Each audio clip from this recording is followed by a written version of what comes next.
Mi nombre es Sebastián Vega y durante 15 años conduje carrozas fúnebres para la empresa de servicios funerarios San Rafael en Aguascalientes, México.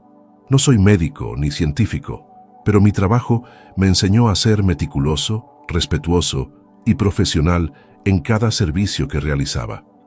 Transporté a cientos de personas en su último viaje, siempre con dignidad, siempre siguiendo el protocolo exacto que nos enseñaron desde el primer día. Conocía cada ruta de la ciudad, cada cementerio, cada capilla. Pensaba que después de tanto tiempo, nada podría sorprenderme. Pero hubo un servicio que cambió completamente mi forma de ver este trabajo y que todavía me hace despertar en las noches con el corazón acelerado. Pero antes de continuar, si esta historia te está intrigando, no olvides suscribirte al canal y activar la campanita para no perderte ningún video. Y por favor, déjame en los comentarios desde qué ciudad me estás viendo y si alguna vez has trabajado en el área médica o funeraria. Me encanta conocer las experiencias de todos ustedes. Ahora sí, sigamos con lo que sucedió aquella noche. La empresa San Rafael era una de las más antiguas de Aguascalientes, ubicada en una casona colonial restaurada cerca del centro histórico. Las instalaciones eran amplias y perfectamente mantenidas. En la planta baja estaban las salas de velación, elegantemente decoradas con cortinas de terciopelo oscuro y candelabros de bronce.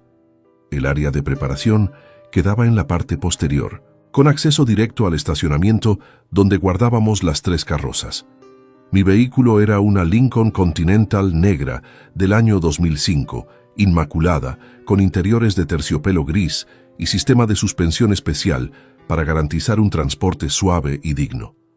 Cada mañana, antes de cualquier servicio, yo personalmente revisaba los niveles de aceite, la presión de las llantas, el funcionamiento de las luces traseras y la limpieza de las ventanas.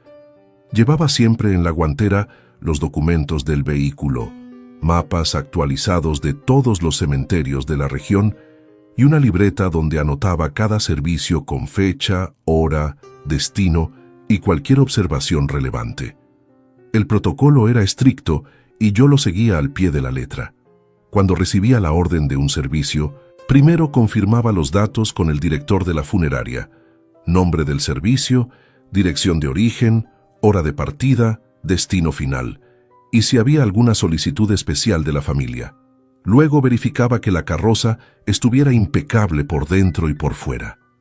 El compartimento trasero siempre se limpiaba con productos especiales que no dejaban olor, y se colocaban las flores frescas que la familia hubiera solicitado. Yo vestía siempre traje negro, camisa blanca, corbata negra y guantes. No era solo una cuestión de imagen, sino de respeto profundo. Mi trabajo era dar el último servicio a una persona, y eso merecía la máxima profesionalidad. Aguascalientes tiene varios cementerios importantes. El más antiguo es el Cementerio de la Cruz, con sus hermosas tumbas del siglo XIX y enormes árboles que dan sombra a los caminos de grava. Luego está el Jardines del Recuerdo, más moderno, con amplias avenidas pavimentadas y secciones bien organizadas. También realizábamos servicios al Panteón Municipal y a varios cementerios privados en las afueras. Conocía cada entrada, cada oficina administrativa, cada camino interno. Sabía exactamente dónde estacionar la carroza para facilitar el descenso, qué rutas eran más estables para evitar vibraciones innecesarias y cuánto tiempo tomar para que la familia pudiera procesar el momento sin sentirse apurada. Los servicios seguían siempre la misma estructura. Llegaba a la funeraria o al domicilio particular con al menos 30 minutos de anticipación. Coordinaba con los cargadores, verificaba que el féretro estuviera correctamente asegurado y esperaba la señal del director del servicio para iniciar el traslado. Durante el trayecto, conducía a velocidad moderada, evitando aceleraciones bruscas o frenadas innecesarias. La música que sonaba dentro del vehículo era siempre suave, instrumental clásica a bajo volumen. Mantenía contacto por radio con la funeraria para reportar cualquier eventualidad en el trayecto. Al llegar al cementerio, estacionaba en el lugar designado, abría las puertas traseras con movimientos precisos y ayudaba a los cargadores con el descenso. Mi presencia era discreta pero atenta, siempre disponible pero nunca invasiva. En 15 años de trabajo, había visto de todo. Servicios multitudinarios con cientos de personas, ceremonias íntimas con apenas 3 o 4 familiares, servicios bajo la lluvia torrencial, bajo el sol abrasador del verano, en madrugadas gélidas de diciembre. Había transportado a personas muy jóvenes y a ancianos de más de 100 años. Había visto el dolor inconsolable de padres, la serenidad de quienes habían vivido plenamente, la confusión de familias rotas por conflictos. Pero siempre, siempre, todo seguía un orden predecible.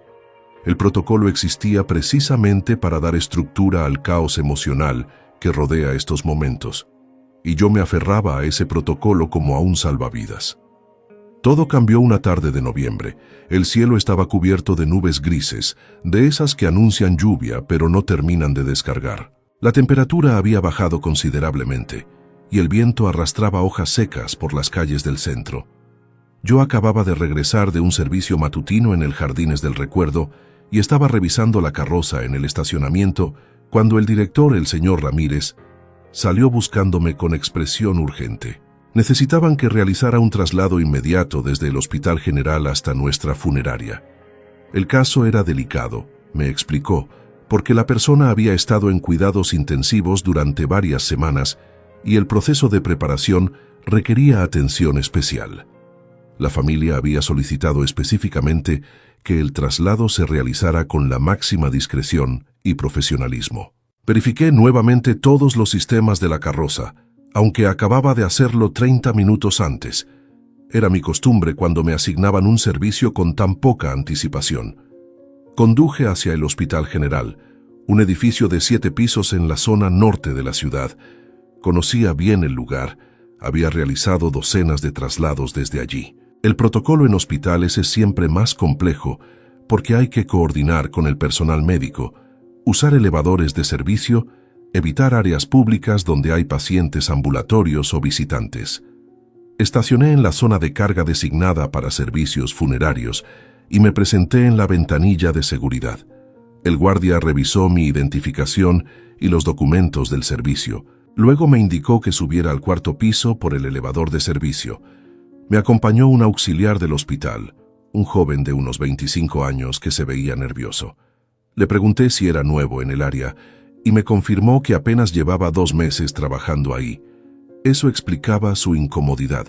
El elevador subió lentamente, con ese sonido metálico característico de los hospitales antiguos. Los pasillos del 4º piso estaban iluminados con luz fluorescente que daba un tono verdoso a las paredes color crema. Olía a desinfectante y a algo más, ese aroma indefinible que tienen los hospitales, mezcla de medicamentos y esterilización. Llegamos a una sala pequeña al final del pasillo, apartada de las áreas comunes. Allí estaban 2 enfermeras y un médico joven, todos con expresiones serias. El féretro ya estaba sellado, como era procedimiento estándar cuando el caso venía de cuidados intensivos. El médico, cuyo nombre era Dr. Salazar según su gafete, me entregó los documentos de traslado y el certificado de defunción. Todo en orden. Firmé el recibido, verifiqué que los sellos estuvieran correctos y coordiné con el auxiliar y uno de los enfermeros para trasladar el féretro a la camilla especial que yo había traído. Fue en ese momento cuando noté algo extraño. Al colocar mis manos en las asas del féretro para ayudar a levantarlo, sentí una vibración muy leve. No era el temblor de mis manos por el peso, era algo diferente, como una pulsación sutil, pero constante. Miré a los demás, pero nadie parecía haber notado nada.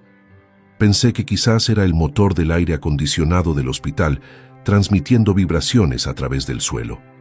Ajustamos el féretro en la camilla, lo aseguramos con las correas de seguridad y comenzamos el descenso por el elevador de servicio. Durante el trayecto al elevador, la vibración se hizo más evidente. No era continua, sino intermitente, como un patrón de pulsos. El auxiliar del hospital, que iba empujando el otro extremo de la camilla, se detuvo de repente. ¿Sintió eso?, me preguntó con voz baja. Asentí lentamente. Los 2 enfermeros y el doctor se habían quedado en el 4º piso. así que estábamos solos. «Son las ruedas de la camilla en el suelo irregular», le dije, aunque yo mismo no estaba convencido de mi explicación. Seguimos avanzando, pero la vibración continuó, ahora con un patrón más definido. 3 pulsos cortos, pausa. 2 pulsos largos, pausa. Se repetía constantemente. Entramos al elevador y descendimos en silencio. El auxiliar estaba pálido, apretaba con fuerza el borde de la camilla. Yo mantenía la compostura profesional, pero por dentro comenzaba a sentir una incomodidad creciente. Cuando las puertas se abrieron en la planta baja, el patrón de vibraciones cambió. Ahora eran más rápidos, más insistentes. Atravesamos el pasillo de servicio hacia la zona de carga, donde esperaba mi carroza. El viento había arreciado y las primeras gotas de lluvia comenzaban a caer. Abrí las puertas traseras de la carroza. Verifiqué que el espacio estuviera despejado y entre el auxiliar y yo deslizamos el féretro hacia el interior. Las vibraciones se detuvieron en el momento exacto en que el féretro quedó completamente dentro del vehículo. El silencio repentino fue casi más perturbador que las pulsaciones. El auxiliar cerró las puertas rápidamente, me entregó una copia adicional de documentos que no había revisado antes y prácticamente corrió de regreso al edificio sin despedirse. Me quedé parado junto a la carroza por un momento, bajo la lluvia que empezaba a intensificarse. Respiré profundo, tratando de encontrar una explicación lógica. Quizás las vibraciones eran del sistema de enfriamiento del área donde había estado el féretro antes de mi llegada. Quizás era mi imaginación jugándome una mala pasada después de tantos años en este trabajo. Me subí a la carroza, ajusté el espejo retrovisor y verifiqué por última vez que todo estuviera asegurado en la parte trasera. A través del espejo, el interior del compartimento se veía normal. Féretro centrado, correas ajustadas, flores en su lugar. Inicié el trayecto de regreso a la funeraria. Eran aproximadamente 3 kilómetros de distancia. Un recorrido que conocía de memoria. Tomé la avenida principal, conduciendo con mi velocidad habitual, precavida pero fluida. La lluvia repiqueteaba contra el parabrisas y los limpiaparabrisas trabajaban en un ritmo constante. El tráfico era moderado para esa hora de la tarde, todo completamente normal, hasta que llegué al primer semáforo. Mientras esperaba que la luz cambiara a verde, escuché un golpe sordo desde el compartimento trasero. No fue un sonido fuerte, pero definitivamente fue un golpe, como si algo se hubiera desplazado. Miré por el espejo retrovisor, todo seguía en su lugar. Debe ser algo que no aseguré bien, pensé. La luz cambió y continué. 2 cuadras después, otro golpe, más fuerte esta vez, y luego otro, y otro más. Golpes regulares, espaciados cada 10 o 15 segundos. Encendí las luces de emergencia y me detuve en una zona donde podía estacionar sin obstruir el tráfico. Bajé de la carroza, abrí las puertas traseras con manos que comenzaban a temblar y revisé meticulosamente el interior. El féretro seguía perfectamente centrado. Las correas estaban tensas, las flores no se habían movido ni un centímetro. No había nada suelto que pudiera estar causando esos golpes, nada. Cerré las puertas, volví al asiento del conductor y marqué por radio a la funeraria. San Rafael, aquí Unidad 3, dije tratando de mantener la voz firme. Tengo una situación inusual en tránsito desde el Hospital General. La operadora, doña Marta, me respondió con su tono profesional habitual. Unidad 3, adelante. Le expliqué lo de las vibraciones y los golpes. Hubo un silencio largo del otro lado. Luego escuché la voz del señor Ramírez. Sebastián, ¿el féretro está asegurado? Sí, señor. Todo está perfectamente asegurado. ¿Algún daño visible al vehículo o al servicio? Ninguno, señor. Entonces continúa el traslado. Probablemente es la suspensión ajustándose al peso. Avisa cuando estés llegando. Colgué el radio y me quedé mirando el parabrisas, las gotas de lluvia deslizándose en patrones caóticos. No era la suspensión. Yo conocía cada sonido de esa carroza, cada vibración normal de su mecánica. Esto era diferente, pero no tenía otra opción que continuar.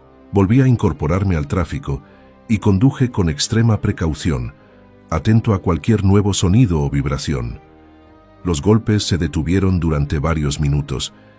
Empecé a pensar que quizás sí había sido algún ajuste mecánico, como dijo el señor Ramírez. Pero entonces, al pasar frente al Parque San Marcos, comenzó algo nuevo. Un raspado, como si algo estuviera arañando el interior del compartimento trasero. No era continuo, sino en ráfagas. Raspado, pausa, raspado, pausa. El sonido venía definitivamente de la zona donde estaba ubicado el féretro. Mi respiración se aceleró. Apretaba el volante con tanta fuerza que los nudillos se me pusieron blancos. Faltaban menos de 8 cuadras para llegar a la funeraria. 8 cuadras que se sintieron como kilómetros interminables. El raspado continuó, ahora acompañado ocasionalmente de un golpe sordo. No podía ser el movimiento del vehículo. Estaba conduciendo con una suavidad extrema, casi ridícula, evitando cada irregularidad del pavimento. Cuando finalmente llegué a la funeraria, estacioné en el área de descarga y salí de la carroza como si me estuviera quemando. El señor Ramírez ya estaba esperándome con 2 de nuestros cargadores, los hermanos Núñez, veteranos con más de 20 años en el oficio. «¿Qué pasó, Sebastián? Te ves muy alterado», me dijo el señor Ramírez. Les expliqué todo mientras ellos abrían las puertas traseras. Los 3 se quedaron mirando el interior en silencio.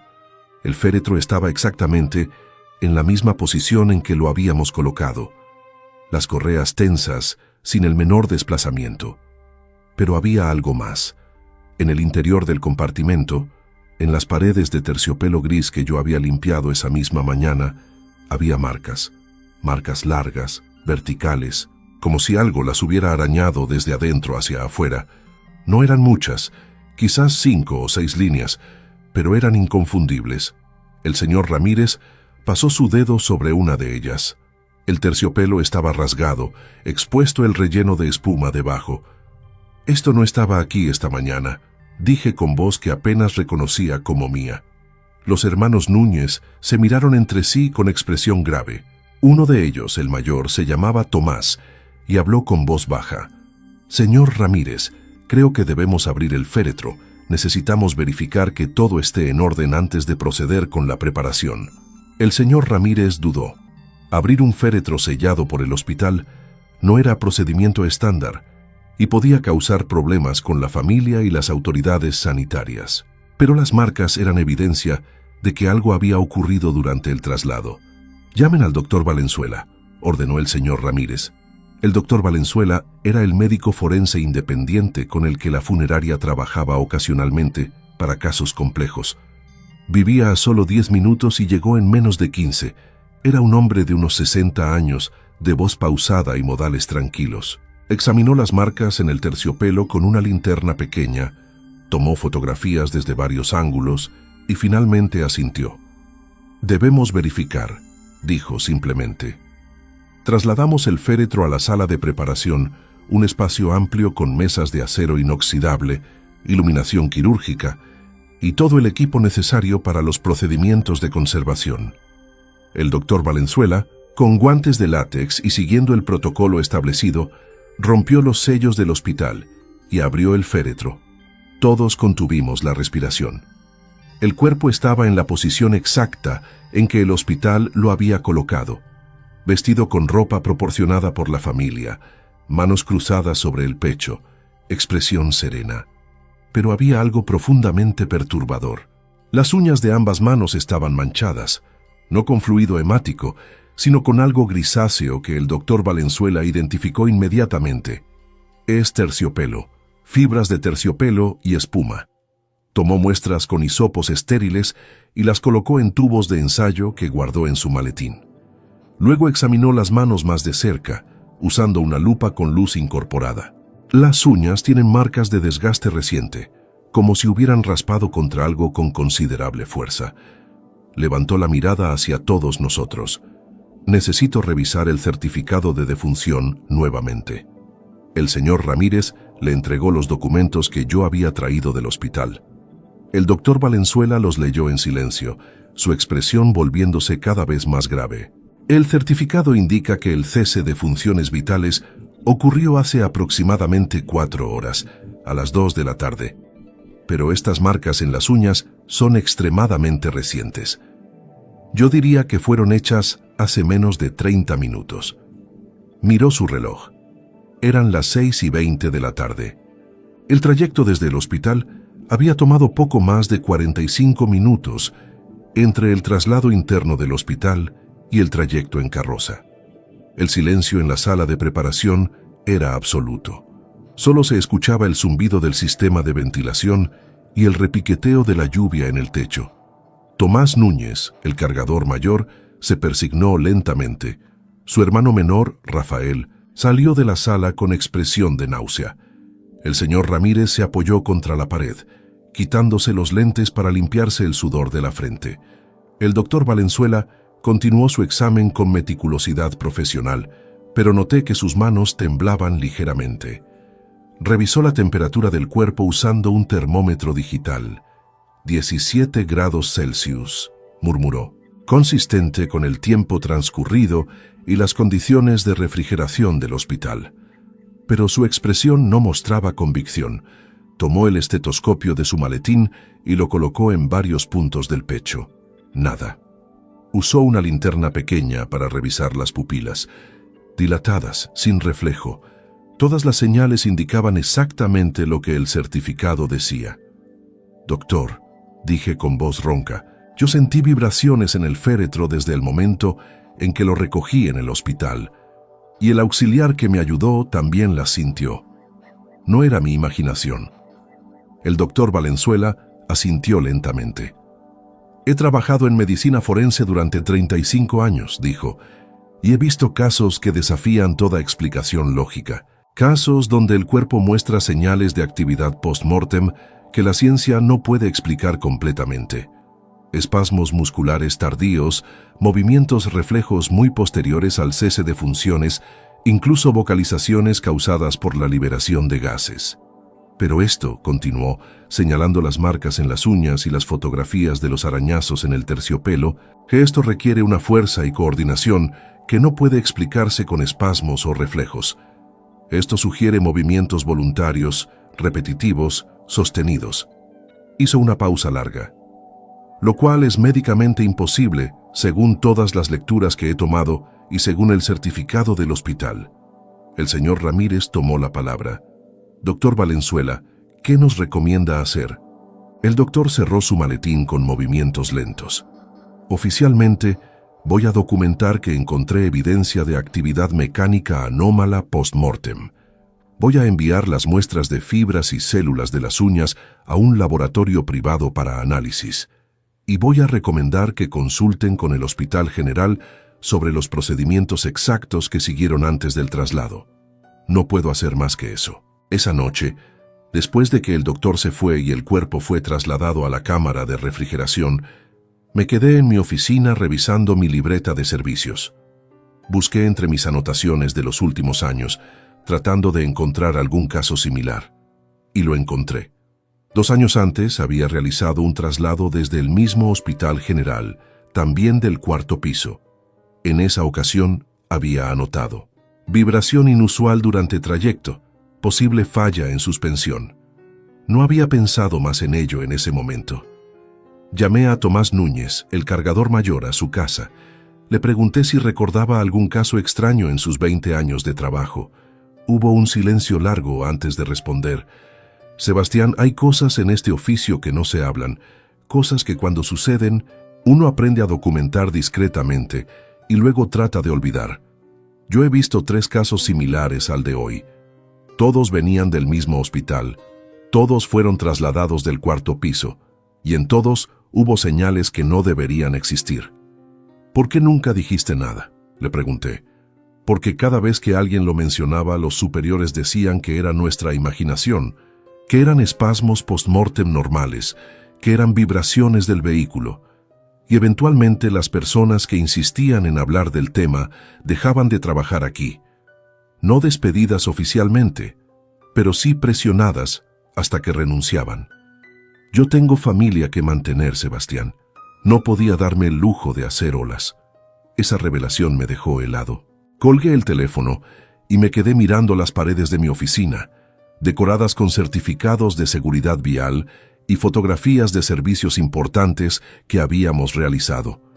15 años de carrera profesional, de orgullo por un trabajo bien hecho, de certezas sobre protocolos y procedimientos. Todo se sentía repentinamente frágil, construido sobre un fundamento que había empezado a agrietarse. Durante los siguientes días, traté de investigar discretamente. Hablé con conductores de otras funerarias en reuniones profesionales. La mayoría negaba haber experimentado algo similar, pero uno de ellos, un hombre mayor que trabajaba para una empresa competidora, me llevó aparte después de una reunión y me dijo en voz baja: «Si estás preguntando lo que creo que estás preguntando, mi consejo es que dejes de investigar. Hay casos que es mejor no entender. Hay cosas que suceden en el espacio entre el último aliento y el descanso final que nuestra ciencia y nuestros protocolos no pueden explicar. Y quienes insisten en buscar explicaciones suelen terminar obsesionados o destruidos». Intenté contactar al Hospital General, específicamente al área de cuidados intensivos del 4º piso. Logré hablar con una enfermera que había trabajado allí durante años. Le pregunté sobre los procedimientos que seguían antes de liberar un cuerpo para traslado a funerarias. Ella fue profesional en sus respuestas, describiendo protocolos estándar de verificación. Pero cuando mencioné específicamente casos de actividad inusual post-mortem, su tono cambió. «No puedo hablar de eso», dijo simplemente, y colgó. Volví a revisar los documentos del caso. El certificado de defunción estaba firmado por el doctor Salazar, el médico joven que me había entregado los papeles. Busqué su nombre en el directorio médico del hospital. Había renunciado 2 semanas después del incidente. Su teléfono personal no respondía y no pude localizarlo. El señor Ramírez me llamó a su oficina una semana después del suceso. «Sebastián, has sido un empleado ejemplar durante 15 años», comenzó. «Pero he notado que has estado muy afectado por el caso reciente. Creo que necesitas tomar unas vacaciones, desconectarte un poco». No era realmente una sugerencia, era una orden velada. «Y quizás», continuó, «sería mejor si no siguieras haciendo preguntas sobre este asunto. La familia del servicio no ha presentado ninguna queja. El doctor Valenzuela envió su reporte oficial sin mencionar nada fuera de lo común, y nosotros podemos continuar con nuestras operaciones normalmente». «¿Y las marcas en el terciopelo?», pregunté. «¿Y las fibras bajo las uñas?». El señor Ramírez suspiró. «Sebastián, el terciopelo se dañó durante el traslado por vibración normal del vehículo. Las fibras bajo las uñas son consistentes con movimientos reflejos post-mortem. Eso es lo que dice el reporte oficial. Eso es lo que todos vamos a recordar, porque cualquier otra explicación solo causaría angustia innecesaria a familias en duelo y pondría en riesgo la reputación de esta empresa y del hospital». Entendí el mensaje, o aceptaba la explicación oficial y continuaba mi trabajo en silencio, o me convertía en un problema que necesitaba ser eliminado. Tomé las vacaciones obligatorias. 2 semanas en las que apenas dormí, obsesionado con buscar información en Internet, en foros médicos, en casos documentados de actividad post-mortem. Encontré estudios científicos sobre espasmos cadavéricos, sobre la liberación de gases que puede causar movimientos, sobre contracciones musculares hasta horas después del fallecimiento. Pero nada, absolutamente nada, explicaba movimientos coordinados, repetitivos, con la fuerza suficiente para rasgar terciopelo. Cuando regresé al trabajo, traté de seguir adelante con normalidad, pero cada vez que me asignaban un servicio desde el Hospital General, sentía una ansiedad que no podía controlar. Revisaba obsesivamente el interior del compartimento trasero antes y después de cada traslado. Conducía con las ventanas abiertas para poder escuchar mejor cualquier sonido inusual. Mi profesionalismo, que había sido mi orgullo durante 15 años, se estaba desmoronando. El momento decisivo llegó 3 meses después. Me asignaron otro traslado desde el Hospital General, 4º piso. Cuando llegué al área de carga y vi el féretro sellado esperándome, sentí que el pecho se me cerraba. No podía respirar. Las manos me temblaban tan violentamente que no podía sostener los documentos. El auxiliar del hospital me miraba preocupado. «¿Está bien, señor? ¿Necesita que llame a alguien?». No pude hacerlo. Simplemente no pude. Llamé por radio a la funeraria y les dije que tenía una emergencia médica, que necesitaban enviar a otro conductor. El señor Ramírez no estaba contento, pero envió a Rafael Núñez a completar el servicio. Yo me quedé sentado en la carroza, en el estacionamiento del hospital, durante más de 1 hora, tratando de calmar mi respiración. Esa noche le entregué mi renuncia al señor Ramírez. No intentó convencerme de que me quedara. Creo que en el fondo se dio cuenta de que yo había cruzado un umbral del que no podía regresar. Mis certezas sobre la muerte, sobre los procedimientos, sobre la frontera clara entre la vida y lo que viene después, habían sido completamente destruidas. Ahora trabajo como instructor de manejo para una escuela de conductores. Es un trabajo tranquilo, predecible, donde las únicas sorpresas son estudiantes nerviosos o semáforos inesperados. Pero hay noches en que despierto sudando, creyendo escuchar ese patrón de golpes sordos. 3 golpes cortos, pausa, 2 golpes largos. Y me pregunto, ¿cuántos casos más han existido que nunca fueron documentados? ¿Cuántos conductores han sentido esas vibraciones inexplicables y han decidido guardar silencio? ¿Cuántas familias nunca supieron que algo profundamente perturbador ocurrió durante el último viaje de su ser querido? He tratado de encontrar explicaciones racionales. Quizás el hospital cometió un error en la verificación del fallecimiento. Quizás la persona entró en un estado cataléptico tan profundo que engañó todos los instrumentos médicos. Quizás existe algún fenómeno neurológico extremadamente raro, que permite cierta actividad muscular coordinada incluso cuando todas las funciones vitales han cesado. Pero ninguna de estas explicaciones me satisface completamente, porque ninguna explica los testimonios de otros trabajadores, las renuncias súbitas de personal médico, el silencio institucional que rodea estos casos. Lo que sí sé es esto: hay un espacio entre el último latido del corazón y el momento en que el cuerpo acepta finalmente su destino.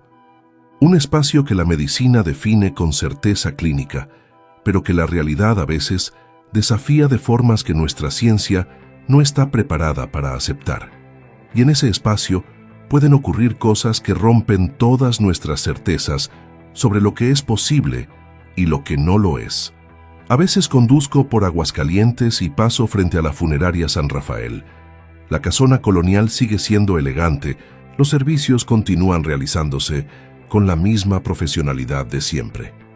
Y me pregunto si Rafael Núñez, que tomó mi lugar como conductor principal, ha experimentado algo similar. Si las marcas en el terciopelo de las carrozas siguen apareciendo ocasionalmente. Si otros conductores sienten esas vibraciones inexplicables y han aprendido, como Tomás me advirtió, a documentarlas discretamente y luego tratar de olvidar. Porque al final, eso es lo que este trabajo requiere. No solo la capacidad de transportar a personas en su momento más vulnerable, sino también la capacidad de convivir con misterios que no tienen respuesta. La capacidad de seguir adelante cuando tus certezas han sido destruidas. Y la sabiduría de saber cuándo es tiempo de alejarse antes de que esos misterios te consuman completamente. Si esta historia te ha impactado tanto como a mí vivirla, te pido que dejes un like en el video y lo compartas con alguien que le gusten estas historias reales e inexplicables. Recuerda suscribirte al canal porque cada semana subo casos nuevos que desafían toda explicación. Y déjame en los comentarios: ¿crees que hay fenómenos que la ciencia aún no puede explicar? ¿Has experimentado algo similar en tu trabajo? Leo todos sus comentarios. Nos vemos en el próximo video.